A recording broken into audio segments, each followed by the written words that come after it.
बिस्मिल्लाहिर्रहमानिर्रहीम अस्सलाम वालेकुम रहमतुल्लाहि व बरकातुहू। Welcome to C++ journey with 7 scribes. तो हमारे पिछले लेक्चर में हमने देखा था कि 2D अरे को यानी 2 डायमेंशनल अरे जिसे हम 2D अरे भी कह सकते हैं,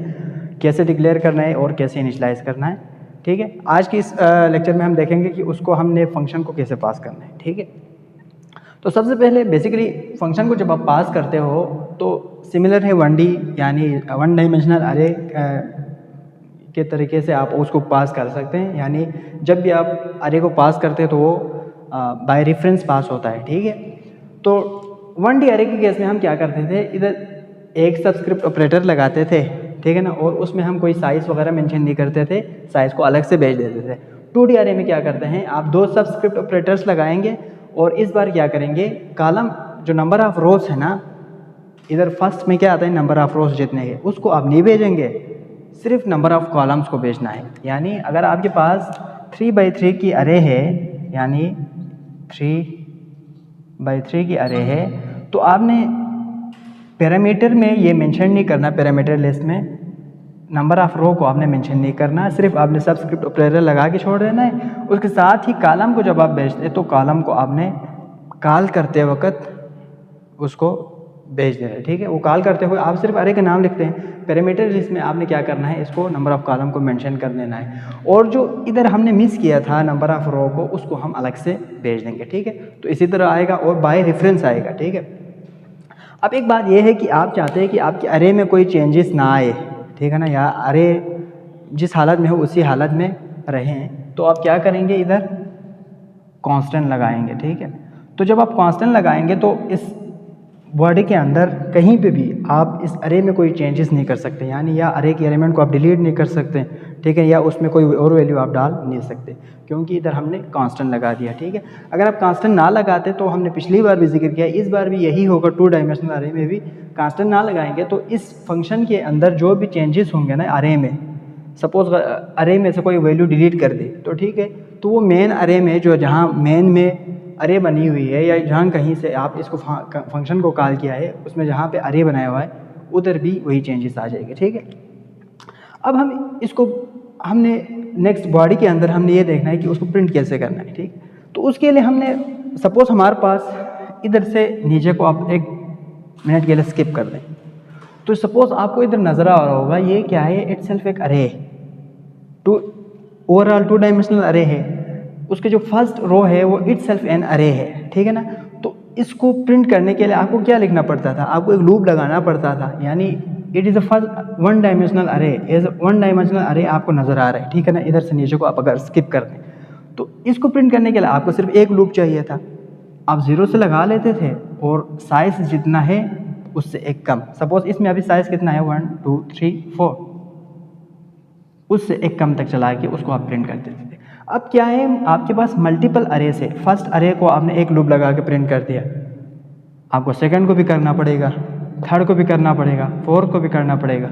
ठीक है, तो वही सेम काम रिपीट हो रहे हैं, इधर भी वही काम रिपीट हो रहा है, यानी इधर करना है तो एक एक एलिमेंट को प्रिंट करना था तो उसके लिए लूप लगाया, नीचे सेकंड रो में आएंगे तो दोबारा वही हो रहा है, थर्ड रो में आएंगे दोबारा वही हो रहा है, फोर्थ रो में दोबारा वही हो रहा है। तो क्या करेंगे, एक रो को प्रिंट करने के लिए, ठीक है ना, यानी 1 2 3 4, इसमें कितने हैं 1 2 3 4 कॉलम है ना, तो जो फर्स्ट रो के 4 एलिमेंट्स को प्रिंट करने के लिए आप क्या करेंगे, एक लूप लगाया, ठीक है, और उसके ऊपर एक और लूप लगा लेंगे ताकि आपके सारे जितने भी रोज है ना वो सब प्रिंट हो जाए। बेसिकली क्या हो रहा है, ये जो इनर लूप है ना, इनर लूप क्या कर रहे हैं, 1 2 3 4 को प्रिंट करना है इसका काम, ठीक है ना। आउटर लूप ने क्या करना है, जब 1 2 3 4 प्रिंट हो गया तो बाहर आया, इधर इस रो के ऊपर आना है तो सेकंड रो पे आ गया, अब इनर लूप दोबारा चलेगा, सेकंड रो के जितने एलिमेंट्स हैं वो प्रिंट हो जाएंगे, आउटर लूप एक दफ़ा इंक्रीमेंट होगा, थर्ड रो पे आएंगे, इधर इसके जितने एलिमेंट्स हैं वो प्रिंट होंगे, इसी तरह आउटर रो एक और चलेगा, 4 एलिमेंट्स हैं वो प्रिंट हो जाएंगे। अब ये कितनी बार चल रहा है आउटर लूप, 1 2 3 4, 4 आपके पास रोज थे तो आपके आउटर लूप भी क्या होंगे, 4 दफ़ा चलेंगे। हमने इधर नेस्टेड लूप लगाया ना, सिंपल सी बात है, आउटर लूप आपके 4 दफ़ा चलेंगे, इनर लूप कितनी बार चलना चाहिए, जितने आपके पास नंबर ऑफ कॉलम्स हो 1 2 3 सॉरी 1 2 3 4, ये भी 4 दफ़ा चलना चाहिए। तो हमने क्या कर लिया, आउटर लूप जितने रोज है तो हमने इधर रो लगा लिया, यानी आई 0 से शुरू हो रहे हैं, इधर से शुरू होंगे, कब तक चलेंगे, जब तक नंबर ऑफ रोज ख़त्म ना हो। तो नंबर ऑफ रोज इधर आके ख़त्म हो रहे हैं ना, यानी 3 पे जब आप आएंगे तो ख़त्म हो जाएगी, ठीक है ना। तो नंबर ऑफ रोज कितना था हमारे पास, रो कितने थे 1 2 3 4 रोज है ना, तो 1 लेस देन उस रो की साइज तक चलेगी लूप, ठीक है ना। तो इधर हमारे पास टोटल 4 थे, तो 0 से क्यों चूँकि शुरू हो रहे हैं, तो जो 3 होगा तो 3 पे चलेगा, जो ही आई 4 होगा इंक्रीमेंट होके तो ये टर्मिनेट हो जाएगा, ठीक है। इसी तरह जो इनर लूप है वो जितने नंबर ऑफ कॉलम से कितने हैं 1 2 3 4, तो हमने क्या कर दिया, कॉलम लगा लिया, इधर 4 आएंगे ना इधर, क्योंकि 1 2 3 4 कॉलम है, 4 आएंगे। ये कितनी बार चलेगा, J0 है ये वाला, J1 है ये वाला, J2 है ये वाला, J3 है ये वाला, जो ही J4 होगा तो 4 इज़ नॉट स्मॉलर देन 4, तो क्या होगा, ये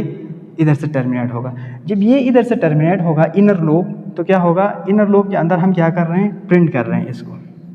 प्रिंट करने के लिए सिंपल सी आउट लिखा,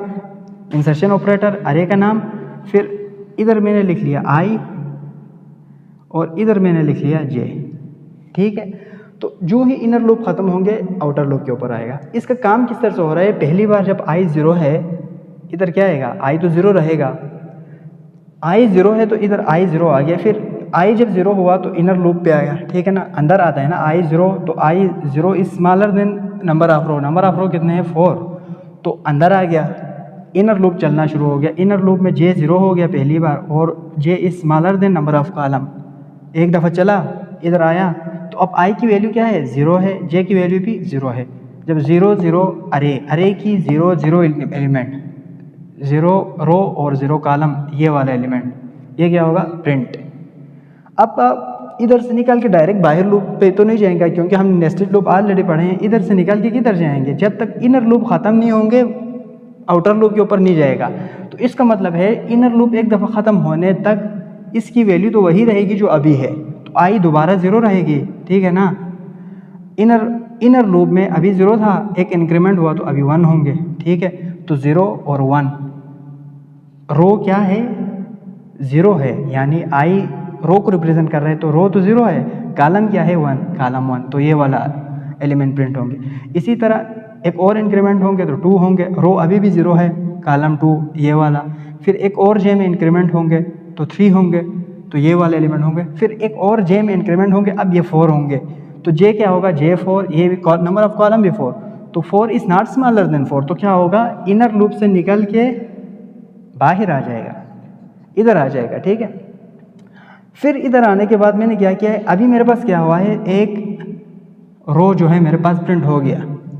समझ आ गया, एक रो में जितने आप एलिमेंट्स थे वो प्रिंट हो गया। उसके बाद मैंने इधर एक सी आउट इंडल लगाया। सी आउट इंडल इसलिए लगाया क्योंकि ये रो के एलिमेंट जितने भी थे ना फर्स्ट रो के, उसको प्रिंट करने के बाद आपने कर्सर को सेकंड लाइन पे लाना था, तो इस वजह से मैंने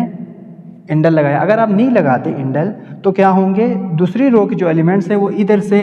यानी सपोज अगर फर्स्ट रो के एलिमेंट 1 2 3 4 प्रिंट हुआ है, तो जब आप इंडल नहीं लगाएंगे तो जो सेकंड रो के एलिमेंट है वो इसी से आगे स्टार्ट होगा, 5 6 7 8 होंगे, ठीक है ना। अभी हमें क्या चाहिए, हमें नीचे चाहिए, ठीक है, इस वजह से मैंने इधर इंडल लगाया। इंडल लगाया, इंडल लगाने के बाद इधर आया, इधर आने के बाद अब क्या हुआ,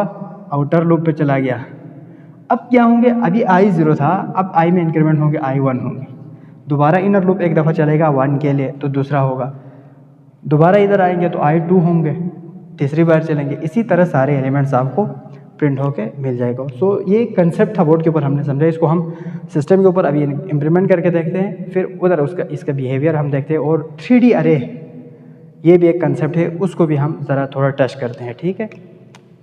अच्छा, जो बोर्ड के ऊपर हमने 2D अरे को फंक्शन को कैसे पास करना है उसको देखा, ठीक है ना। इधर हम इम्प्लीमेंट करके देखते हैं उसको, सिंपल प्रिंट करके। उसके लिए मैंने फाइल ओपन करता हूँ, मैंने प्रोग्राम ऑलरेडी लिखा हुआ है, तो इधर मैंने एक प्रोग्राम लिखा है, उसमें मैंने एक अरे बना दी 2D, ठीक है ना। इधर मैं मेन में आके आपको बता देता हूँ, ये 2D अरे बना दी, उसका नंबर ऑफ रोज 2 है, नंबर ऑफ कॉलम 3 है, और इसको मैंने इनिशियलाइज कर दिया 1 2 3 से, ये फर्स्ट रो में आ गए, 4 5 6 सेकंड रो में आ गए। अब इसको मैंने क्या कर दिया, इधर से फंक्शन को पास कर दिया। अब इधर से फंक्शन को पास करते हुए मैंने एक अरे का नाम लिखा और जितने नंबर ऑफ रोज थे वो भेज दिए, ठीक है ना। आप कॉलम को भी भेज सकते हैं, इधर से ये नहीं है कि आप कॉलम नहीं भेज सकते, कॉलम को भी आप एक्सप्लिसिटली भेज सकते हैं, लेकिन मैंने अभी इधर से इसलिए नहीं भेजा क्योंकि 3 लिखा हुआ था, उसी को मैंने अंदर लिखा है। अगर सपोज आप चाहते हैं कि मैं कॉलम को भी भेज दूं तो आप इधर कॉलम को भी भेज सकते हैं। आप सिर्फ इधर क्या कर देंगे, जो फंक्शन के हेडर में हमने बोर्ड के ऊपर समझा था उधर तो हमने सिर्फ एक रो लिखा था ना, यानी कॉलम को हमने इधर मेंशन करना है, नंबर ऑफ रो को इधर नहीं करना, उसको आपको एक्सप्लिसिटली भेजना पड़ेगा, ठीक है। तो उसको हमने अलग भेजा था। अभी आप कॉलम को भी साथ भेजना चाहते हैं तो आप इधर एक और पैरामीटर लिखेंगे, इंटीजर फिर कॉलम करके, आप वो फंक्शन के अंदर इस्तेमाल कर सकते हैं। अभी हमने नहीं भेजा क्योंकि हम इधर 3 लिखा था, वही 3 को इधर नहीं इस्तेमाल करेंगे। तो मैंने इधर 2 लूप लगाए, पहला लूप रो के लिए, वो रो तक चलेगा, जितने रो है वो मैंने उधर से भेजे, और सेकंड लूप जो इनर लूप है वो जितने कॉलम से नंबर ऑफ कॉलम उतनी दफ़ा चलेगी, और जो अरे की जो कंटेंट है उसको आपको प्रिंट करके दे देंगे, ठीक है। डिटेल में हमने समझा था बोर्ड के ऊपर, अब इसको हम सिंपल रन करके देखते हैं ताकि आपको आउटपुट एक दफ़ा देखने को मिले, ठीक है ना। तो ये हमारा ये 2D अरे जो है ना इस तरह से प्रिंट होता है, 1 2 3 4 5 6, जिस तरह इधर थे ना उसी तरह। अब अगर इधर से आपको मैंने कहा था इंडल अगर आप नहीं लगाते तो वो सारे एक लाइन में आ जाएंगे, ठीक है ना। मैंने बोर्ड के ऊपर आपको समझाया था, यानी इनर लूप खत्म होने के बाद आप सी आउट इंडल कर देते हैं, वो अगर ना करें तो इधर आप देख सकते हैं ये सारे एक लाइन में आ गए, 2D अरे बने ही नहीं, ठीक है ना। मतलब जो मैट्रिक्स फॉर्म में हमें चाहिए था वो हुआ ही नहीं, इस वजह से हम इधर इंडल लगा देते हैं। तो this was all about 2D अरे, आपने फंक्शन को कैसे पास करना है, ठीक है। इस हवाले से कोई पॉइंट अगर समझ नहीं आए तो आपने कमेंट करके ज़रूर बताना है, और जो पूरे लेक्चर के नोट्स है हमारे वेबसाइट के ऊपर गिवन है, वेबसाइट से आप एक्सेस कर सकते हैं, और आपने हमारे चैनल को ज़रूर सब्सक्राइब करना है ताकि आने वाली वीडियोस आप तक पहुँचते रहे। Thank you so much.